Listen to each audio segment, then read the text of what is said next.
What you can hear is the excited buzz emanating from those nominated for the 2024 Twyford Together Community Awards, celebrating those individuals, groups and businesses who go the extra mile in our village.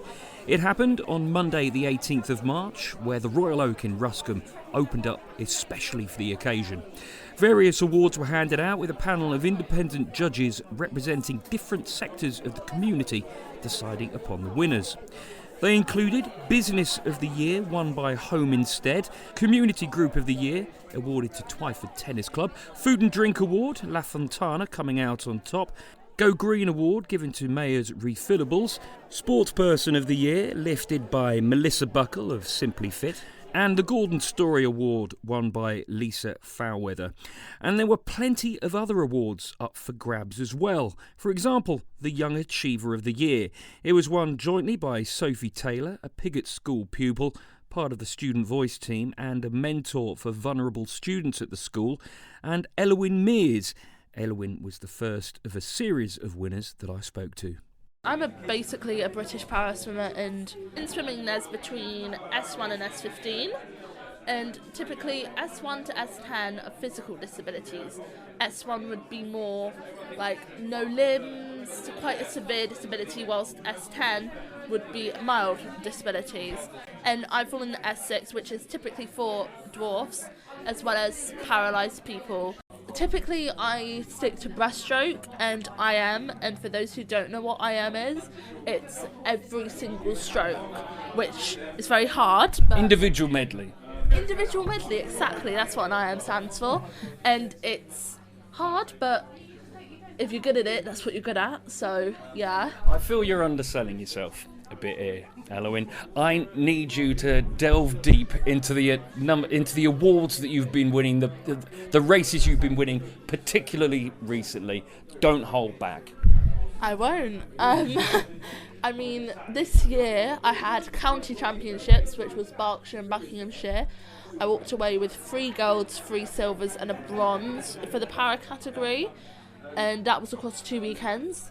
Literally 3 days later I was on the plane to Aberdeen, and then at Aberdeen Internationals I won 2 international golds, which was a lifelong dream to win an international gold, let alone 2, and that was in the 50 breaststroke, and that was across a 5-day period of intense racing against countries from all over the world. And it's almost an understatement to call it an experience, because there's not enough words that I can use to actually sum it up.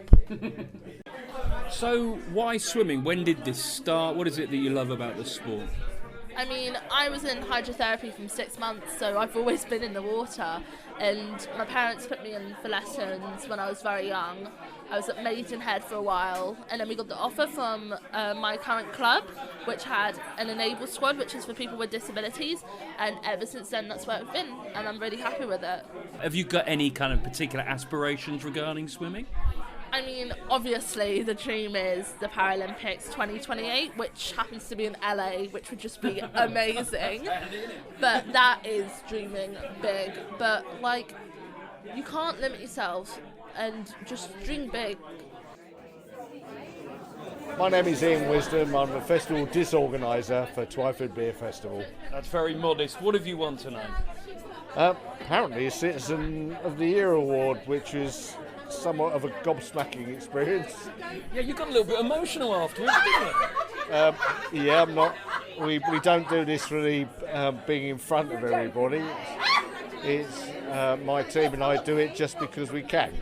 Tell me a bit about the amount of money you've raised, why you reckon it's been such a success over the years. It's been a success because we have a great team behind us, and also it's caught people's imagination.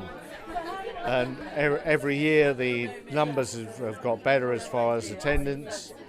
The Saturday when we have the families out there is always a good experience. And I have an absolutely fantastic team behind me who give an awful lot of their own time to make it work. Ian, fantastic. Congratulations. Thank you. Yes, my name's Sharon Searle. I'm from the Polehampton Swimming Association. I'm Carol Luscombe, also from Polehampton Swimming Association.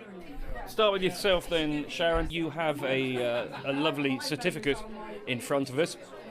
What is it? What have you won? We've won the Charity of the Year award. We are delighted because we're up against some very worthy opponents. That's very kind. For those people who don't know, tell me a bit about Polehampton Swimming Association. Obviously, there's a swimming pool. I think you'd have to be pretty daft not to realise that. But what, in your opinion, makes it such a special place? It's a place that brings people together, and it doesn't matter how old you are, everybody is welcome there, everyone has a part to play, and it's a community pool run by the community for the community. And it takes a lot of effort from a lot of people. It's not just down to any one person, it's a team effort, and we're very proud of it, aren't we? Cards on the table. I use the pool an awful lot, and I cannot believe how lucky we are to have it in the area. We truly are blessed. So that's what I think about it. What are your thoughts? You've been involved with it quite a while. What's it meant to you? It's an amazing facility. You've got a 25-metre pool that is suitable for swimmers of all ages. Tell me about the other kind of things you have going on. We have lots of sessions, so from the early birds, which are 3 times a week, we have the evening lane swimming 3 times a week, family sessions after school and Saturday mornings. So we have spent a lot of time and effort on the pool, but we do every day, and every year we try to improve things. So if you come down on our open day on the 4th of May, you will see some improvements. We have just had our showers refurbed, and in fact that's happening at the moment. And for our sort of people with limited, restricted mobility, or young children, or older people, we are hoping to have some easy access steps in this year as well. So come on down and see what we've done over the winter. Sally Ginchel, or as I'm known at the infant school, Mrs. Ginchel, and I've just won the Teacher of the Year Awards, which is very thrilling. It's been a lovely, jolly evening, lots and lots of bonhomie and good-hearted people and warm atmosphere here, and of course I was absolutely blown away to having been nominated and win the award. I always think I've got the best job in the world, and it's absolute joy and pleasure to be in the lives of so many young people and their parents too, which is why I really like working in the community I also live in. So thank you very much for everyone who's put these awards together. It's been great. I haven't even had to ask a question. Sorry! I thought you wanted me just to rattle on. No. I will now ask a question. That's first-class work. You mentioned their parents. You know, I admit that you taught both of my children as well. So when I saw you this evening, I couldn't bring myself to call you Sally Ginchel. It just doesn't. It sticks in my throat. I've got to say, Mrs. Ginchel, can you do an interview for me, please? And it's the first ever Teacher of the Year award. It is. Ridiculous question. Were you surprised? What were the emotions that ran through your head when you won the award? I was just thrilled to bits, really. Lots and lots of parents at school have said, "Oh, I've seen you in the on your Facebook page. I've seen you've been nominated for Teacher of the Year award. I really hope you get it. How do we vote?" So I know I've got a very warm following of parents. But when I listened to the nomination, it brought a tear to my eye because it was quite poignant. Have you ever had a case of knowing the children of anyone you've taught? Yes, I've got a little girl in my class at the moment whose mother I taught. That must be weird. Well, it's funny, it's really nice.